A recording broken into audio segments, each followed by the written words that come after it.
this is your last warning. Anyone that's caught recording or making any type of copy of this court session, unless you're a member of the media, you will be asked to leave. Thank you. All rise, please. Clerk, goes back in session. Please be seated.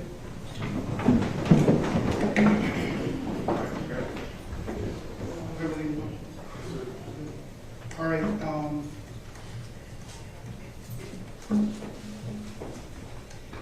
Counsel, what was the name of the individual that's supposed to testify in Zoom? Stephen Kennedy, Your Honor. Okay, he's already. All right, I have reviewed the following letters that were filed in the court file. All of them were stamped, not reviewed because it's part of the communication. A letter from Guardians of the Thin Blue Line, letter from Ms. Oliver, letter from Platt, letter from Elise Lewis, letter from M. Dixon, a letter from Michelle Greer, but I think she was just a person submitting the letter. The person who wrote the letter or signed it was someone or an institution. Alani DeWitt, I think it was. A letter from Deborah Wilson, a letter from Major Davis, a letter from Ayad, no last name, a letter from Malik Butler, a letter from Kim Hart, Sylvia Warden, Bonita Wilson, Christopher Parker, Bridget Kirkwood, Ron Johnson, Robert Tucker, P. Patterson, and Carla Brown. All right. Is there any objections to the pre-sentence investigation? Not factually, Your Honor, but we have no issue with the court considering Sheriff Chitwood's letter in connection, just like the other letters submitted. But Say it again. We would not object to the court's consideration of Sheriff Chitwood's letter as a letter of front of the court. We would object to the court's consideration of it in official capacity as a PSI recommendation. Oh, okay. Well, I just consider it as a letter like any other letter that was filed. We agree with that, Your Honor. All right. Well, we're going to go with the state side first, and then the defense gets. Your Honor, we have some witnesses to call. Very well. You may proceed. We call Sergeant Joseph Searce. Now, if you can have the podium with me. I'm sorry, witness now. Your Honor, Sergeant Searce has prepared a statement he was going to provide.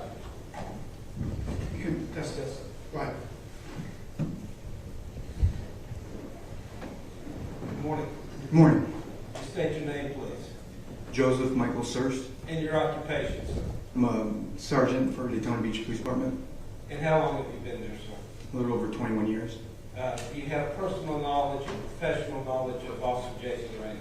I do. Were you his supervisor? I was.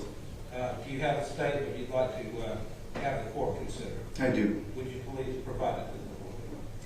Thank you for this time, Your Honor. There's some things I'd like to share with you about Jason and who he was to me and his shift mates. We were assigned to District 2 Charlie Platoon. It's commonly called Charlie East. Soon meant a little bit more to us as we became a family. Jason was a big part of that family. We worked together, laughed together. The officers hung out together. Some of us have left to other assignments, other agencies, and even new careers. But we're still Charlie East, still part of that family. We have our own token that we made. We made one for Jason. And we still communicate because of those friendships that we made, and Jason was the core of those friendships.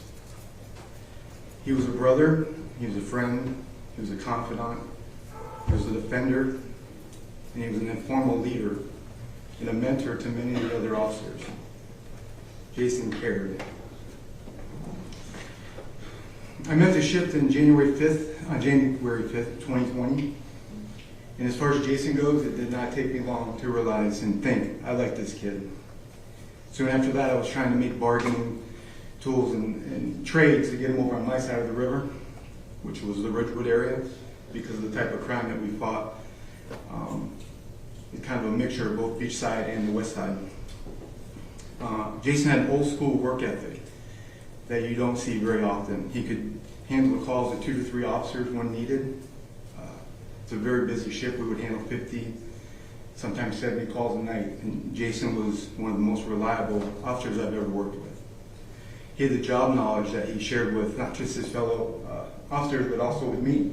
He was always up to date on the case law and legal bulletins and such. But he helped everybody. He wouldn't just show up and help and then leave like some officers do. He would actually write some of the reports for him and make a template for him right there on scene and then go off to another location to help. You could see the officers trusted him, and I soon did. And I knew I could rely on him. If I had a situation that I was busy, I could call Jason, but can you get there and see what you got and let me know? And then I didn't have to worry. But the type of person Jason was, he was working during the night one night. I was pretty close by him. He pulled up to Mulberry and Congress, which is maybe 200 feet from where he was shot. There was an individual slumped over on the sidewalk by the drainage drain, and it was an apparent overdose.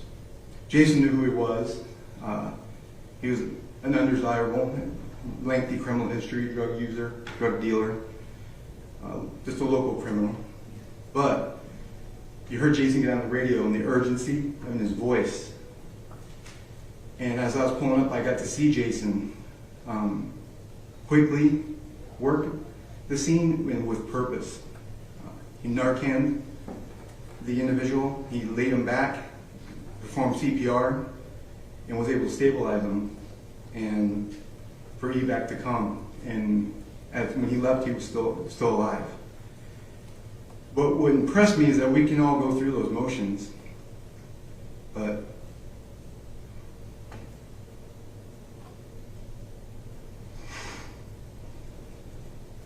Jason cared.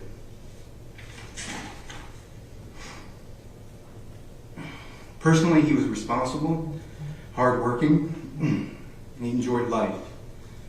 He was already a homeowner in his early or mid-20s. I think it's a small percentage of people, and it shows his hard work ethic. He liked his nice cars. He'd always come in, tell me about what he got done to his new car. A few months later, he'd have another new car, a different one. And I'd ask him, like, why do you have another one? And then he'd go back to the old one. He liked the old muscle cars. They were newer cars, but that type. But he liked life. He liked to enjoy things. Professionally, at about 3:30 in the morning, he was done at 4. I can almost always rely on him showing up in my office while I'm doing some of the administrative stuff, and he'd sit in there, and he'd just, Sarge, what do you think? What could I have done different? And we would talk about his goals and things, that he was doing great, areas from my experience that he could work on. He strived to be better because he cared.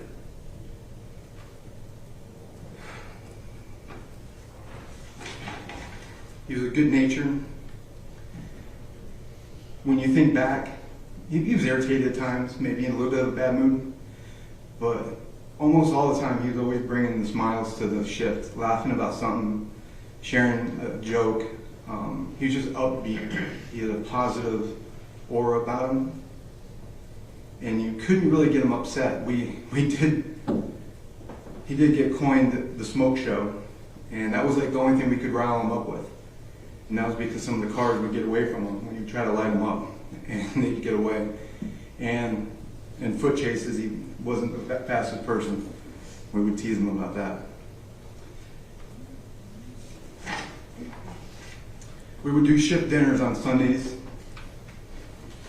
We work every other weekend, so Sunday night we would get together and we would rotate. Some people would buy stuff or make stuff and bring it in. And there was one, it seems minor, but it wasn't to me. I had bought pizza for everybody, and of course Jason right away was like, thank you, what do I owe you?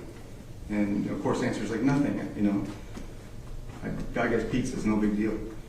So he proceeds to try to give me like $15, and we fight back and forth until I finally pull rank. And I'm like, I'm ordering you to keep your money. leaving there thinking I won. Later on, when I'm at the end of the shift, I open up my drawer, and there's $15.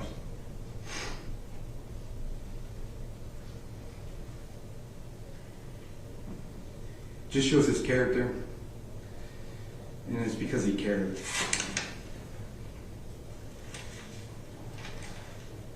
If you didn't know Jason, you'd say he was stoic, and he was, to some extent. But when you talked to him, he was like everybody else.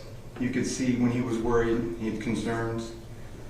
When I would speak to him, he was excited about a love interest, and then when that went back south, I could see that he was sad about it. We didn't get into details about it, but he didn't have to. He let you in enough so that you know what he was thinking. Jason didn't take much time off of work. He was always there. And when he wasn't there, it did seem different.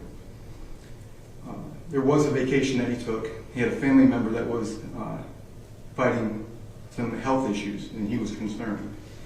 So he took a vacation, traveled to see them. And we would text on occasion how it was going, and he would kind of brag, like the doctors can't even explain how the tests are going so well. You know, it's kind of like, you know, because he's a Rainer. And say he rented a boat, took the family member out, they caught 13 black bass. And you could just hear it a little bit, say here, but it was in text, you could see he was relieved.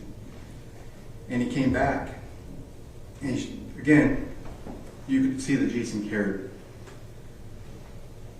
The Sunday he came home, I didn't know he was coming home that day, because we were working, and our next shift would be Wednesday, the day he was shot. But he texted me. It was a funny text. He's like, I hear chow is at 8 o'clock. He's like, and the text said, the hell is this? And I was like, are you coming? And then he shot me a picture of the briefing room, some of the food. And I came in, and we were all in there, took some goofy pictures, some of the last pictures we have of him. And we had dinner, and you could just see he was in it. He was happy. He was relieved. He was loose. And he's just in a good place in life.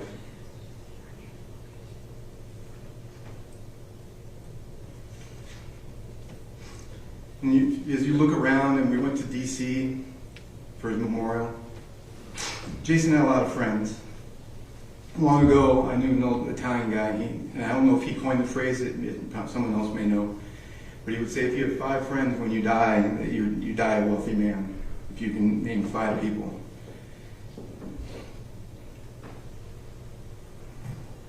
Jason had hundreds. Because he cared. It didn't matter what race, what size you were, what orientation you were.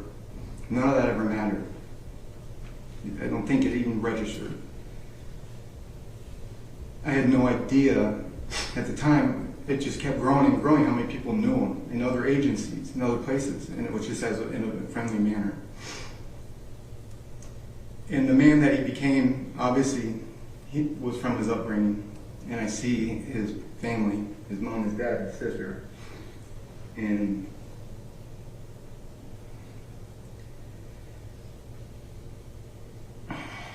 he obviously learned to care from them. And there's not a word that I know of for a parent that loses a child. You can be a widow, you can be an orphan, but the only thing I can think of is grief.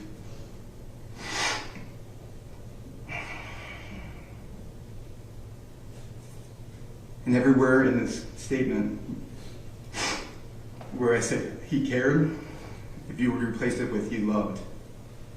And that's what Jason was. He loved life. He loved people. And he's not here because of the opposite. He's not here because of ignorance, hate, cowardice.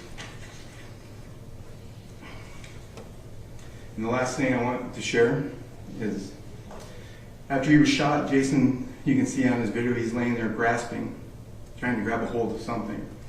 And I often think, what was going through his head. Was he trying to figure out what happened? Did he know what happened? Did he know he's in grave danger? And one of his close friends, Pat Erlinson, shows up. Pat's another victim in this tragedy. And what Jason said to Pat at that moment was, "Be careful, I might have AIDS." Jason, in his last moments of lucidness, possibly, was showing his love towards a fellow officer. He had been exposed weeks prior during an arrest with some blood, and he'd been taking medication, a cocktail of sorts, for a couple weeks. And we had talked a little bit about that prior, but those were the last things that I know that he spoke. And anything less than the maximum sentence in this case would be a tragedy for Jason.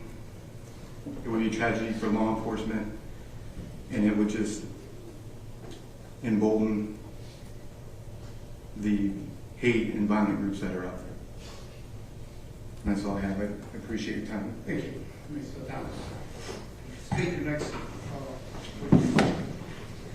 Carter, you, Your Honor.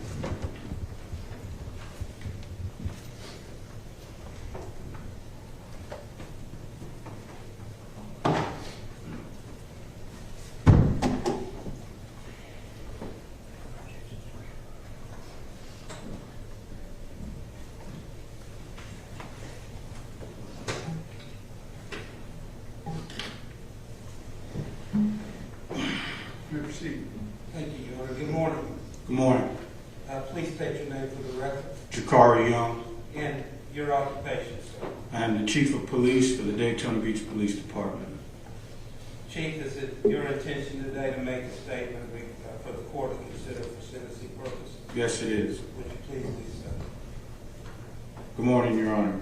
Morning. So I'm going to approach this statement in 3 parts, and then I'm going to make a request.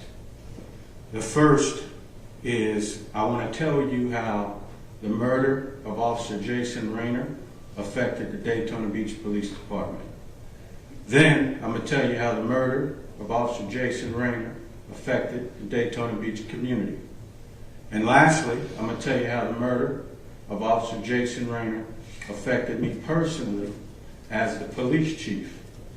But I would be remiss if I didn't acknowledge the fact that the effects of all 3 combined could never compare to the pain, the hurt, and the anguish felt by Jason's family.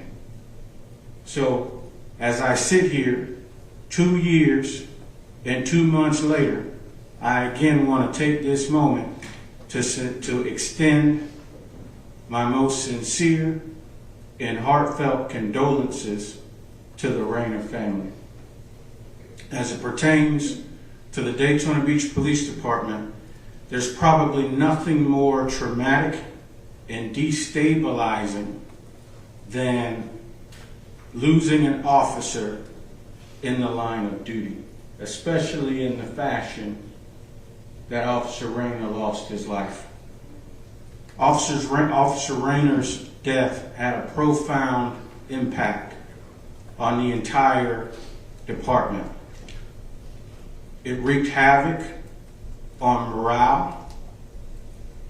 We had officers that just simply, they were just trying to make it through the shift.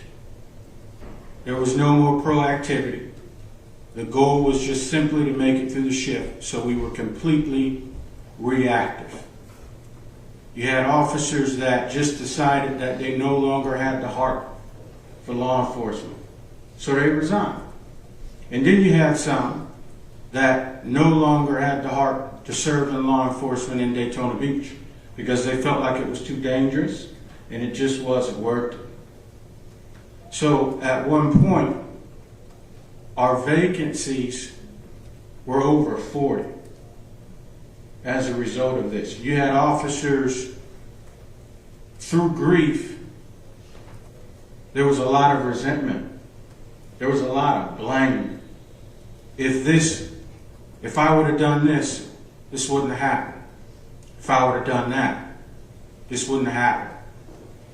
His current shift lieutenant was on his scheduled vacation when this happened. And every time I talk to his shift lieutenant, he says, Chief, had I been there, this wouldn't have happened. But through all of that,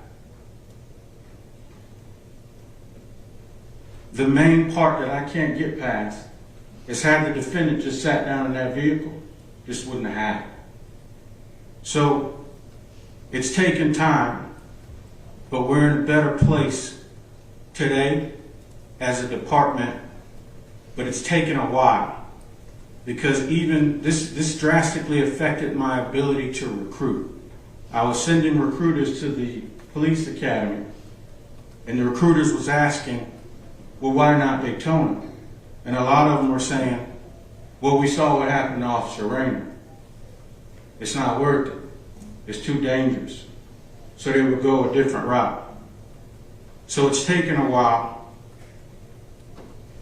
but the department has now recovered and we're almost at full staffing.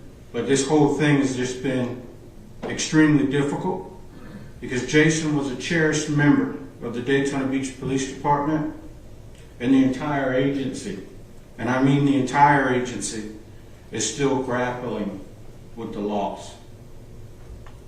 Now I'm going to tell you how it affected the Daytona Beach community. If you paid attention to what was happening, especially on social media, it was very divisive and hostile. But the overwhelming majority of our community, they respect and they appreciate law enforcement. They know they need the police to keep the city safe. There was an outpouring of support after Officer Rayner was shot and his passing. And if you saw the outpouring during his funeral service, and all of those people from not just Daytona, all over Volusia County, all over Central Florida, that was lining the streets, it was a clear indication of the support that we have in this community. We're never going to get 100%, but it was a clear indication of the support that we have in this community. You can still traverse throughout areas of the community and you'll see signs in the yards. Daytona strong, Rayner strong. We ran out of those signs, Your Honor. And it wasn't just in one section of the community. It wasn't just in Pelican Bay. They were in Midtown. They were all over the Daytona Beach community. And I'm grateful for that because it truly showed, regardless of some of the things that you hear, it truly showed that we have a community that supports and respects the very difficult job that we have in law enforcement. And I'm going to tell you how this affected me. On June 23rd of 2021, I had only been the police chief for 7 months. Just 7 months. And I prayed that I would never get a phone call like the one that I received that night. When you hear the words, as a police chief, you have an officer down. It's a gut punch. It's a gut punch. It makes it hard to breathe, just sitting back thinking about that.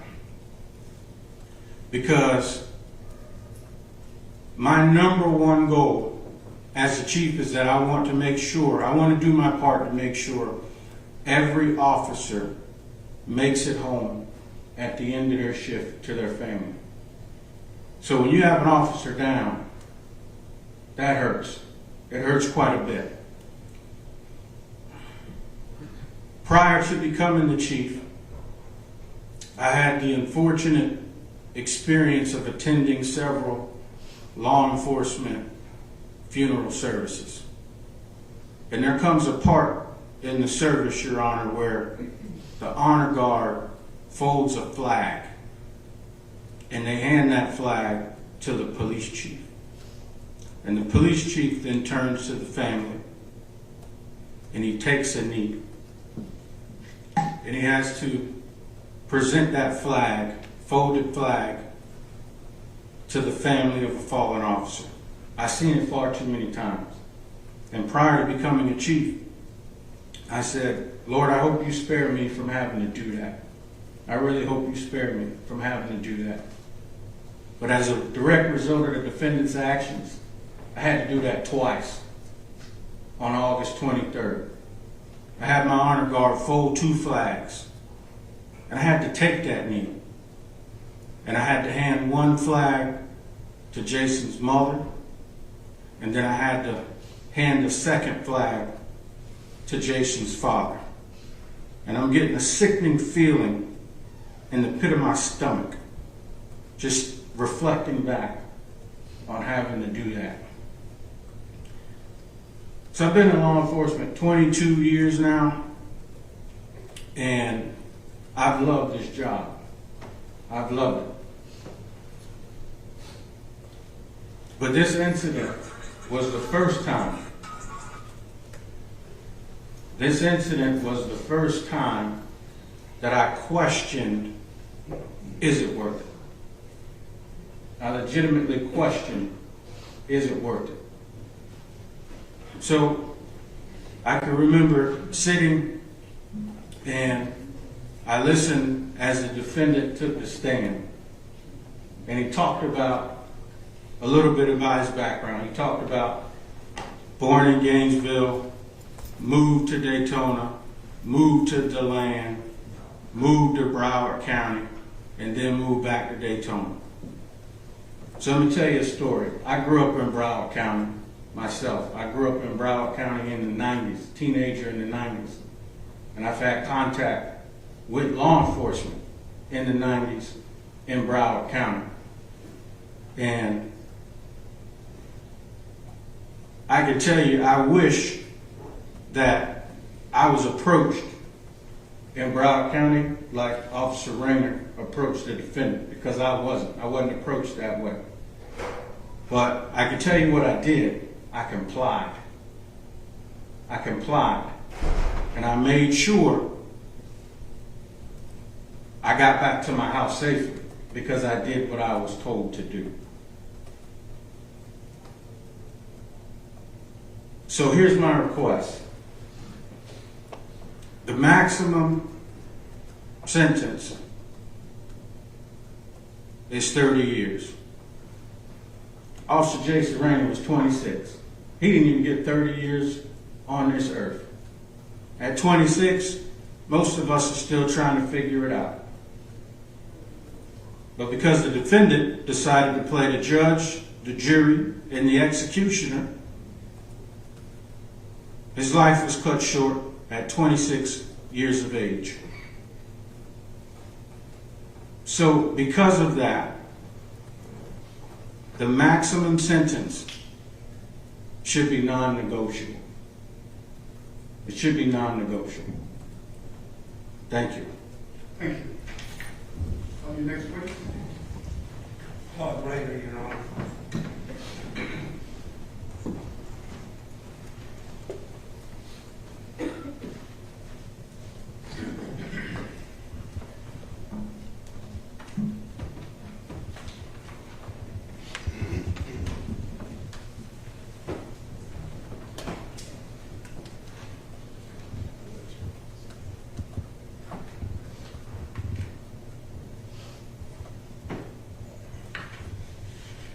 Good proceed. Thank you, Your Honor.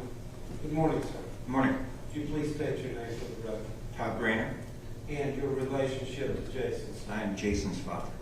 Are you here today prepared to make a statement for the court to consider for sentencing purposes? Yes. Would you please do so? Thank you. Good morning, Your Honor. Good morning. I had a tough time writing a statement, so I decided to write my son first. Jason, you were a son that surprised me since day one. I was at work, your mom called to me to say you were on your way. There was no way I could make it home and get to you at the hospital, so I called a friend known as Uncle T. He drove to the house, and what we know Uncle T was nervous as he could be. I drove from my place of employment looking to be there for you when you met the world, and I made it. As years passed, I experienced the best of a father-son relationship that two could have. We loved the outdoors, we loved our time together, and we loved each other unconditionally.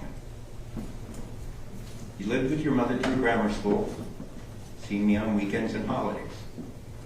You lived with me through your freshman and junior year of high school, participated in football, and tutored others in math. In your senior year, you felt compelled to be with your mom and went to Florida. My direction was simple for both you and your sister. The options were to go to work or to go to college when you graduated high school. If you went to college, you apply for a student loan. If you graduate, I will pay off the loan. If you fail, the loan was on you. You went to the academy paying it yourself. You worked 3 part-time jobs to do it, not mentioning a thing to me. Your focus was to be a police officer, and was always to be exactly that. After passing the academy, you were faced with a state exam.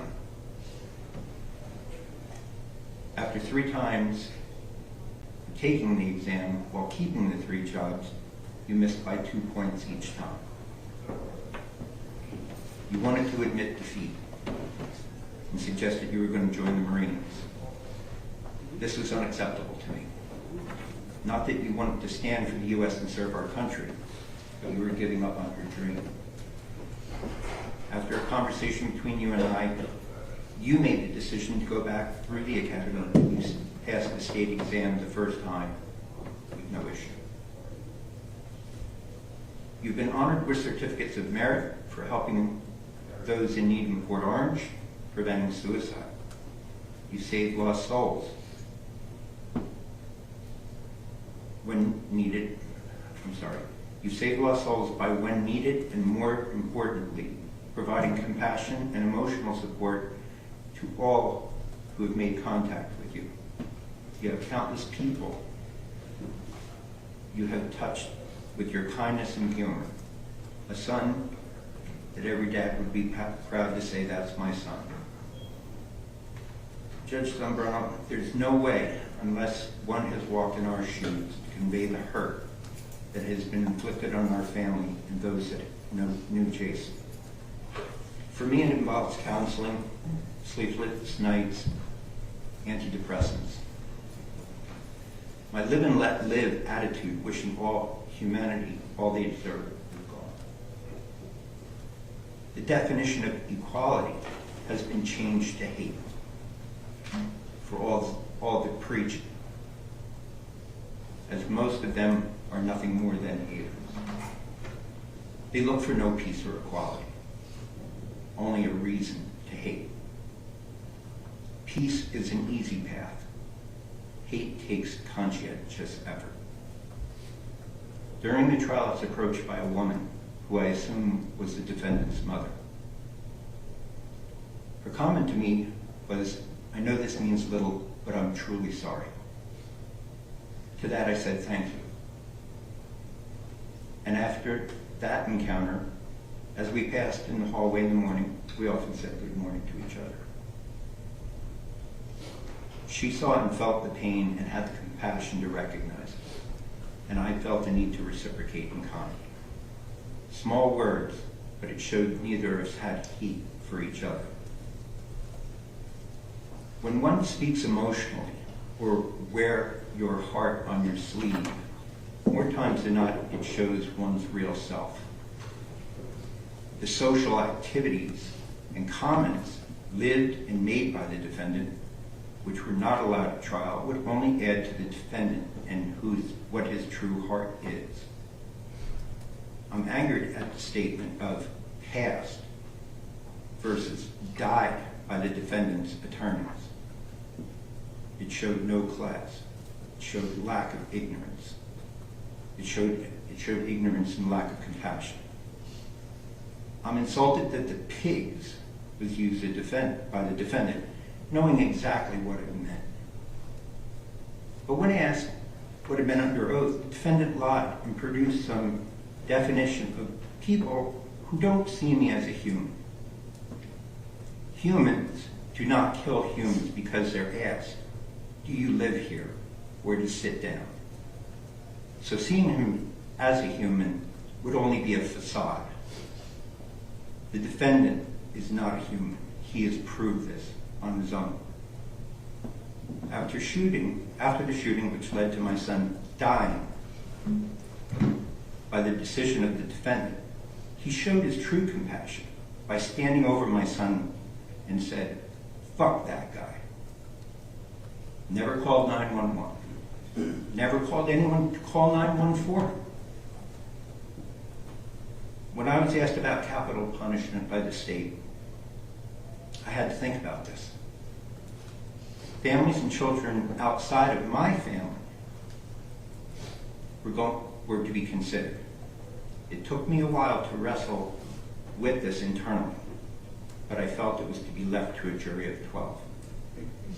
Never did I think a jury of 12 would not understand the difference between a hung trial and a mistrial. It seems like they felt if no decision was made, the defendant would walk free. Apparently, the law prevents providing this information when pretrials and instructions are given to a jury. The lawmakers should review and amend.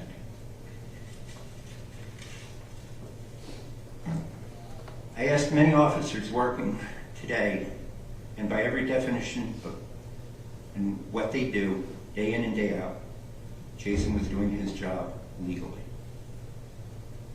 There's an injustice here, Judge Zambrano, one we all must live with.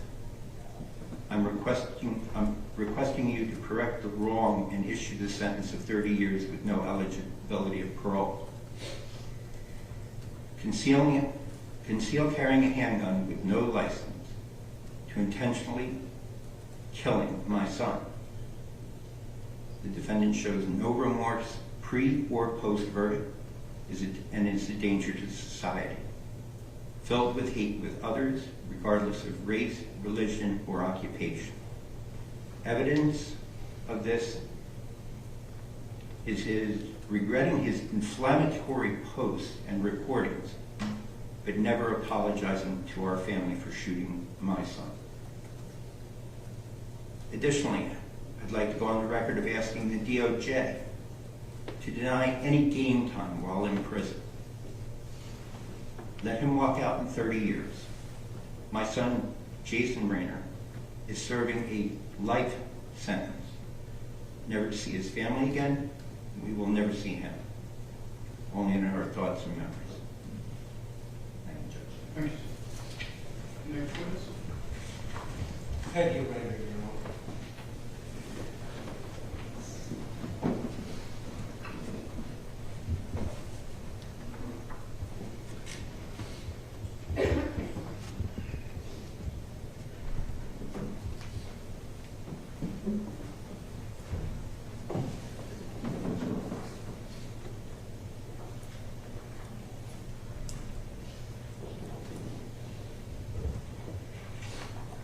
Good morning. You may proceed. Thank you, Your Honor. Good morning. Good morning. Would you please state your name for the record? My name is Margaret Peggy Rayner. Ms. Rayner, are you the mother of Jason Rayner? I am.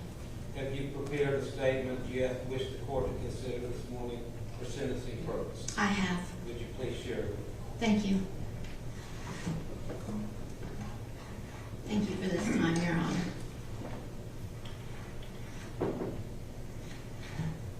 One thing Jason's father and I have in common is we both wrote a letter to Jason. I'd like to say, instead of writing the court listing my son Jason's qualities of family, loyalty, honesty, courage, humor, integrity, and honor, I choose to write a letter to Jason, pretty much going down memory lane a little bit. Dear Jason, I still have your favorite toy and sports-themed baby blanket that your grandmother made for you. I had planned to give it to your baby, the baby you will never father. the baby you will never see grow up and become a wonderful adult. This experience was taken from you, and this breaks my heart.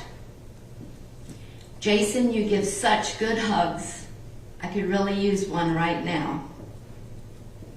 A picture of you at a young age sitting in the middle of the kitchen floor with a bowl of dry cereal gives me a smile. At a young age, you chose to obey me and follow the rule, do not go into the refrigerator without mommy.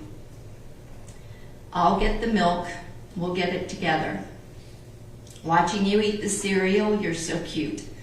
Even your eyes are smiling, your beautiful eyes. One of those beautiful eyes was shot out with a bullet, and the other eye wouldn't even open wide.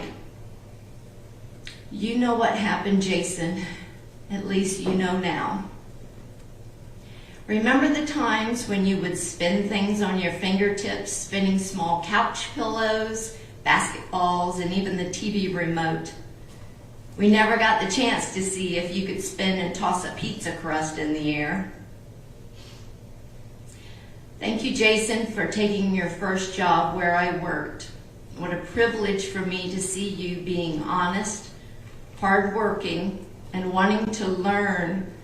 A young man with integrity you were outside of our home. I'm so proud of you. When you helped me cooking and serving for the homeless and hungry in our community, it was greatly appreciated by many, many people. Jason, your willingness to help others has blessed their lives more than we know. Jason, you have wonderful friends that miss you, and of course your family is struggling. I have heard amazing things about your kindness, generosity, faithfulness, thoughtfulness, and your laughter. Your short life of only 26 years has blessed us with your love. Jason, without seeing you or hearing your voice or reading your texts, our lives are forever changed. I have your first picture that I ever took of you. It's a sonogram picture. It's hard to tell what you are, but you're there.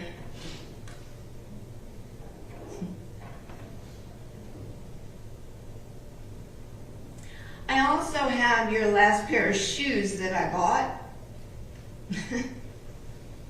I don't know if there's a big difference. Even though 26 years, it's not long enough, Judge. It's not long enough. You were a wonderful, precious son, brother, grandson, godson, cousin, uncle, and friend. From school ambassador, where you helped others in time of need, to now you are still helping others even after you're gone. I am grateful to God that I had you in my life, and I am grateful that I will see you again in heaven. Be waiting for me. I will need a hug. Love you, Mom. I have pictures of Jason, sports trophies and awards. I even have a picture of Jason holding his hamster, Spunky. I have greeting cards that I bought for Jason's birthday that he never received. I still have them. Never got the chance to give it to him.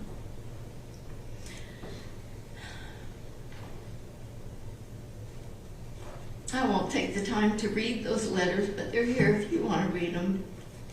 Those cards. I entered the court of justice, and I sat through the trial, and I experienced what felt like my son Jason was on trial. With that, the bad language, I haven't heard this much bad language in years. I'm sorry. With all the bad language and the social media posts referring to the blood of a pig made me nauseous. God tells me in the Bible to be submissive to rulers and authorities, to be obedient, to be ready for every good work, to speak evil of no one, to avoid quarreling, to be gentle, and to show respect to all people. I respect the law. However, when people aren't given all the information about what is happening, or they enter the building with their minds already made up, or bullying others to agree with them, this isn't justice. It's not. It's not. Justice matters to Jesus, to me, to Jason. I know it matters to you. I know justice matters to you. Jason was protecting and serving his community in a kind manner. I am very proud of Jason. I Googled, by law, what happens if someone says stop and they don't. It says highlighted, under no circumstances can the person refuse to stop. Oops. Yeah. Jason said many times, stop. God knows our hearts and our intentions. He cannot be tricked with lies or rehearsed speeches. We need to respect each other and make better choices if we want a better life. I'm disgusted with the verdict of manslaughter. The video is the evidence. That's what I heard. The video is the evidence. There was no remorse by the shooter, now murderer. The shooter, now murderer, had a loaded concealed weapon not mentioned to Jason before it was used to shoot him in the head. The shooter, now murderer, fled the parking lot and posted on social media acknowledging proudly of the blood of the pig. There's no remorse. He left Florida. You know, Your Honor, you were there. You were at trial. You were there.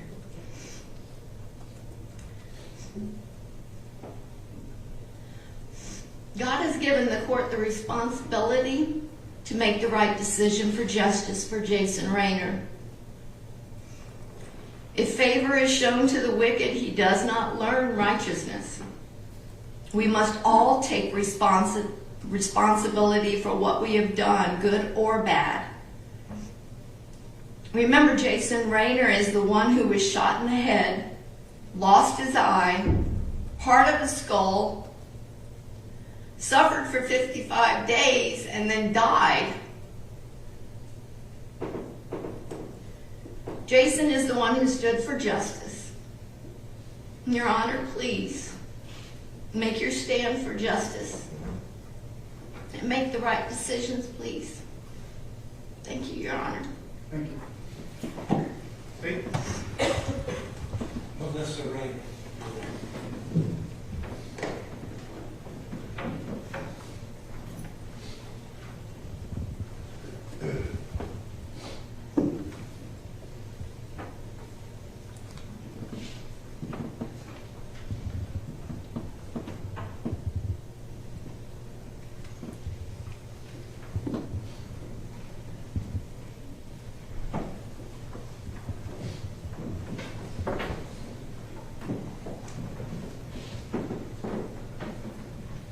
May I proceed?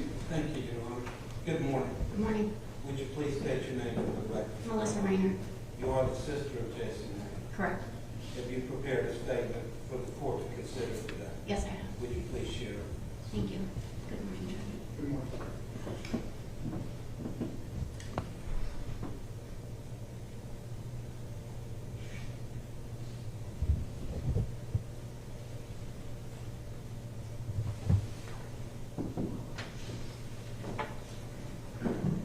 I wear my heart and emotions on my sleeve.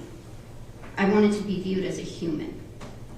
Those were quoted during the testimony provided by the monster who murdered my brother. I ask, where was the humanity of shooting and leaving my brother there in pain and for death?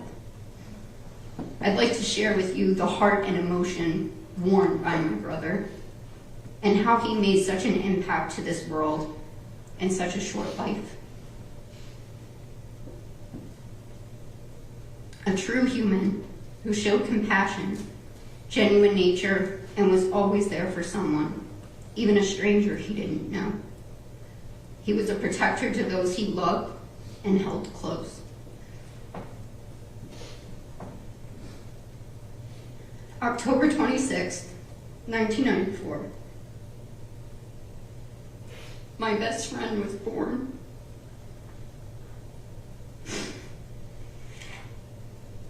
I didn't know it just yet, but he would soon grow to become my role model and inspiration. Growing up, my brother and I shared your typical sibling arguments.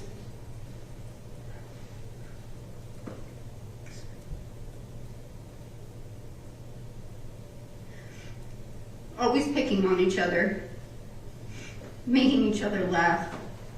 Our dry humor and bickering left many to wonder if we even liked each other. When quite the opposite, that was my best friend. My brother lived with me up until this monster took him from me. I hate saying the good die young because this right here is the definition. Now all my family and I have are the blood running through our veins that ties to him, along with the memories that we share. Jason grew up in a world of not knowing how to fit in. He was a good kid and a gentle giant that many tried to bully to see how he would react. Instead, his soft-spoken and calm demeanor always diffused situations. This was something he was really good at and carried with him up until his adult life. He was a hard worker who worked 3 jobs to pay for his law enforcement academy, where he graduated on October 14, 2015. He was determined to work his way into making a difference into the community, to make a safer place for people, again, putting even a stranger above himself. Port Orange Police Department was where he started his journey. He had hoped to serve a long life career that he was passionate about. Unfortunately, his dream would soon become mine and my family's nightmare.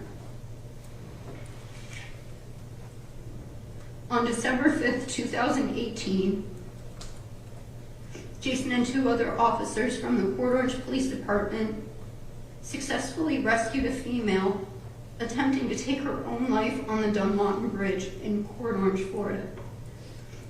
An award of achievement was provided to him for his bravery and compassion.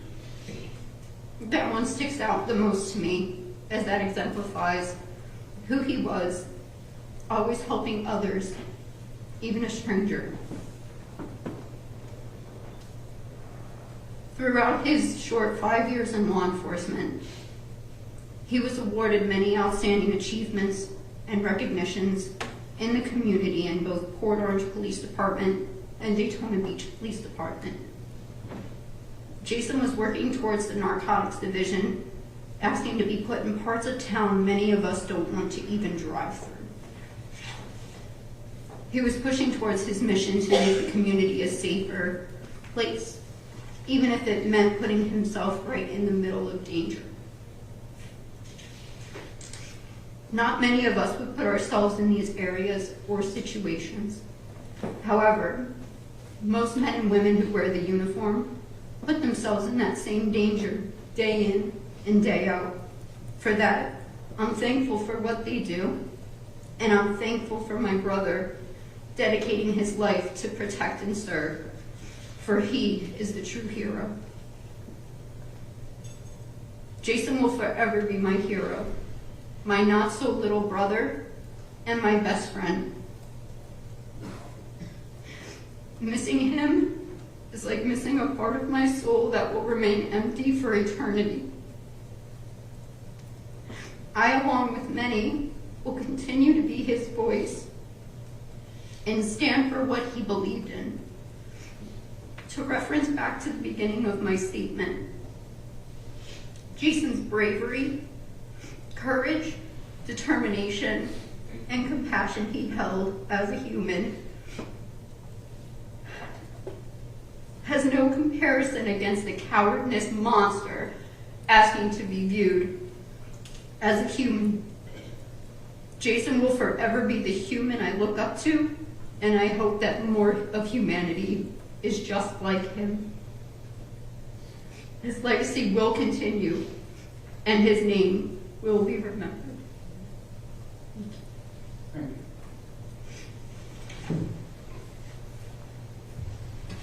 you. That concludes our testimony. All right, thank you. Defense, do you wish to offer any witnesses? Do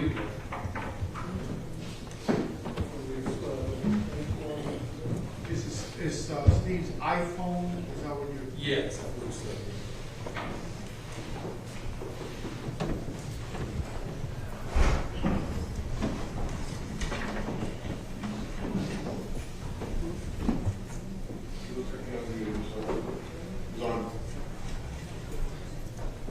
That's it. Trying to proceed, John? You may proceed if you can hear us.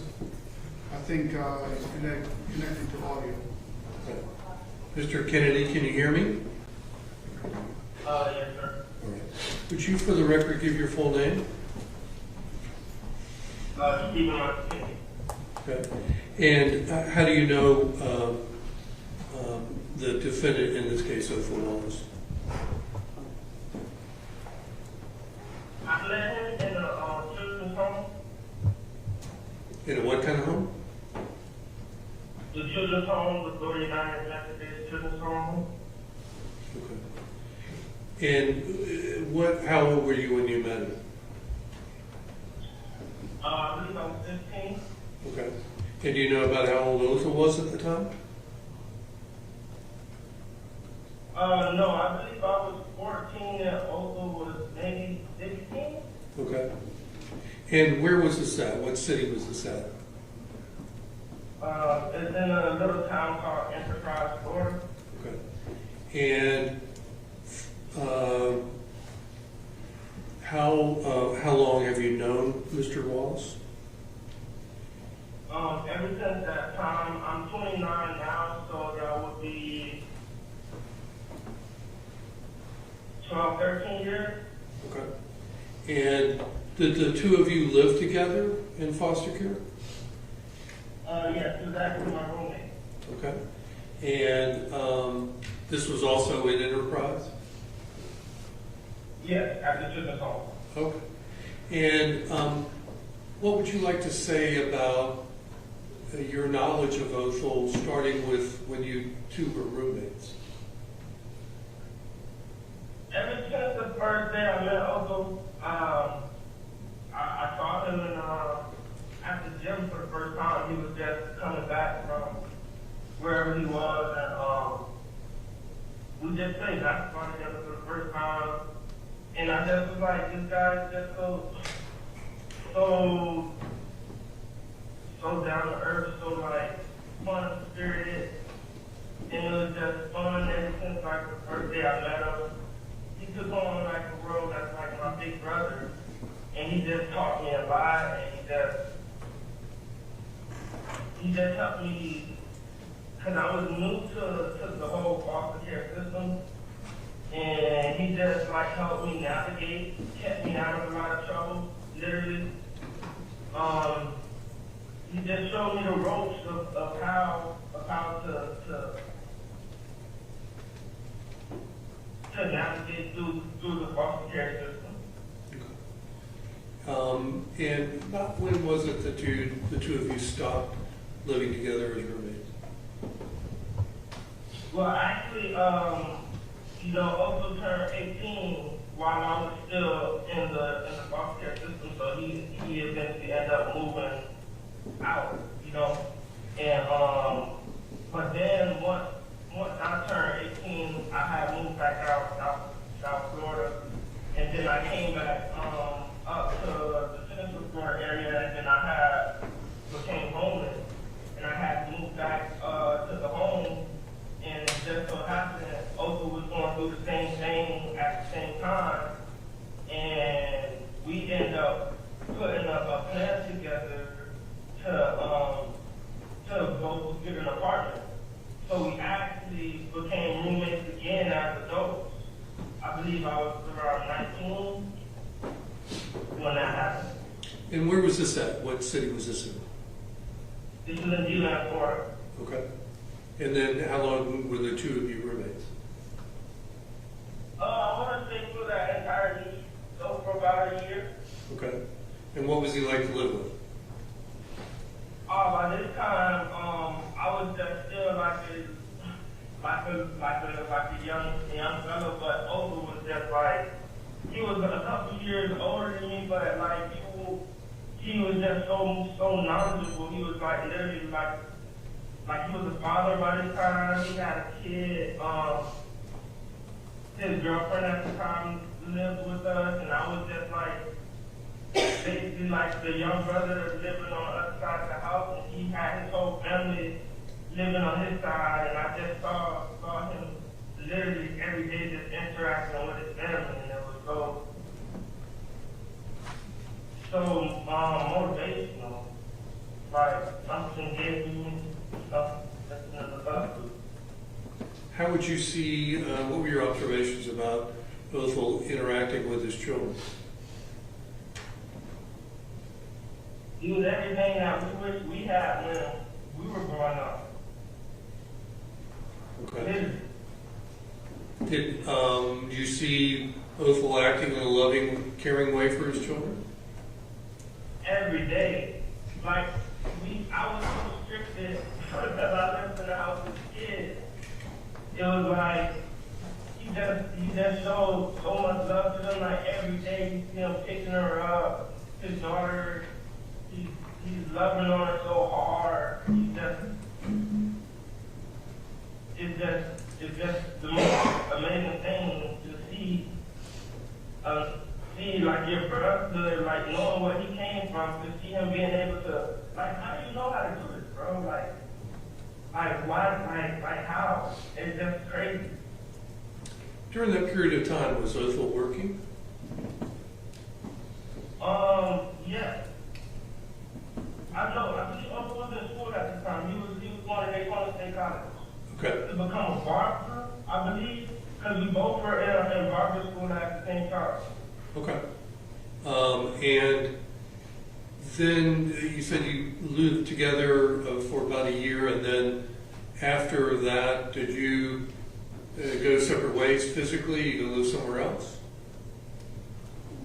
Yeah. I believe him and his girlfriend at the time kept that apartment, and his daughter ended up moving into my old room, and I ended up becoming a roommate with someone else in another spot. Did you and Othel stay in touch with one another? Yes. And would you see him very often? Yes. That was around the time when his whole accident on the motorcycle happened. He got injured in a motorcycle accident?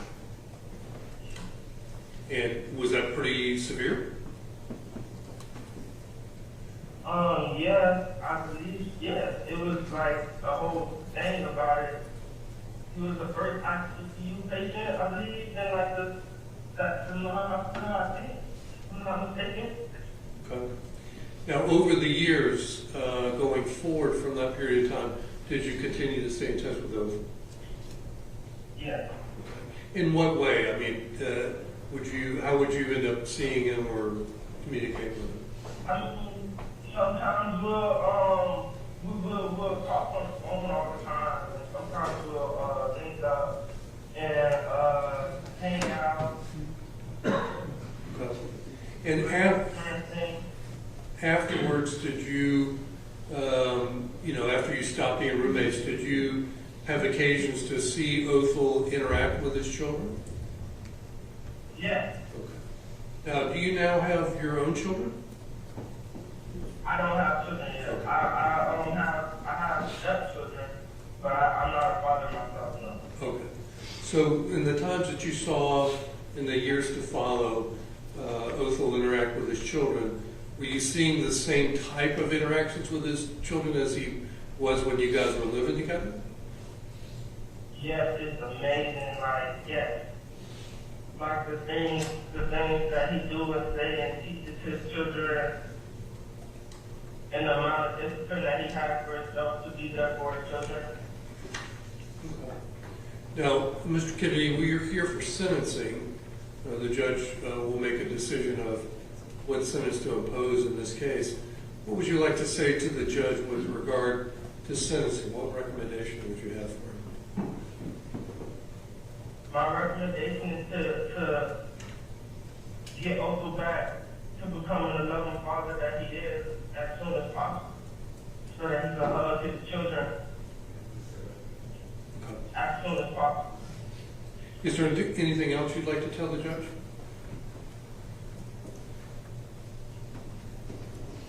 I don't really have much to say. I didn't really think of anything to say. Okay. All right, Mr. Kennedy, I don't have any other questions for you. Thank you, sir. Mr. Kennedy, you can go ahead, with the court's permission, you can go ahead and log on. Okay, thank you. Thank you.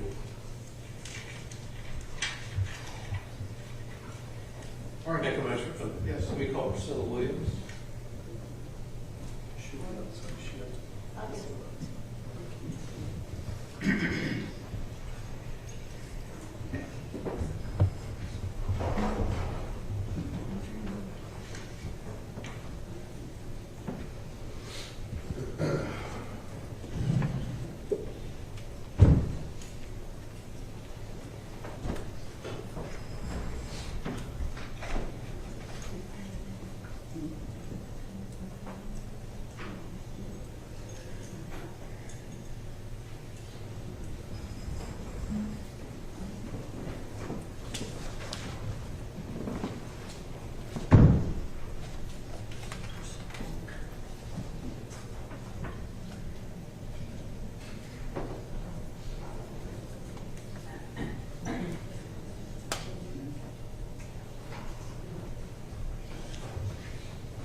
Judge, let me call Daphne Reed.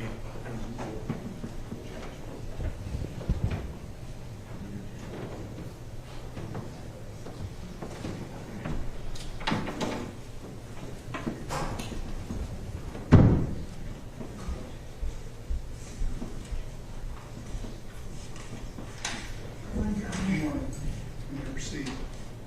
Could you state your full name for the record, please, ma'am? Daphne Dolores Reed. And how do you know Mr. Wallace? I met Mr. Wallace in 2020 during peaceful protest against injustice. About how long ago was that? 2020. Okay. And where was that at? Virginia? Georgia. Georgia. Okay. And there was a protest in Georgia at that time? Yes. Okay. And after, excuse me, after that event, did you stay in contact with one another? Yes. And how so? Through social media, we would message each other back and forth and encourage each other and speak about different things going on in the world. And did you have other physical contact with Othel over the next several years? Yes, I assisted Otho with a security detail for a nonprofit organization. Okay. And how would you describe your interactions with Othel? How is he as a person? Otho he's actually a loving human being. He is a protector. He's a survivor. He's been through a lot in the 31 years that he's been on this earth from birth. He has been a fighter. When you say he's been a survivor, he has fought I'm sorry. to survive. In what ways he has been a survivor? He has, he was involved in a motorcycle accident in which there were traumatic injuries to him. And About when was that? I'm sorry? About when was that? I want to say 2000, I'm not sure of the year. That's fine. But he was involved in a motorcycle accident and they saved his life. And due to the injuries, I've seen the type of injuries that he's sustained on 2 different occasions. And sorry to say they did not make it. And by the grace of the Most High, he is here. Now, do you and Othel share common religious beliefs together? Yes, he is my brother in faith. Yes. And describe that more. What religious affiliations do you share with them? We are Israelites. And what, in terms of,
Court's going to be in recess for 10 minutes.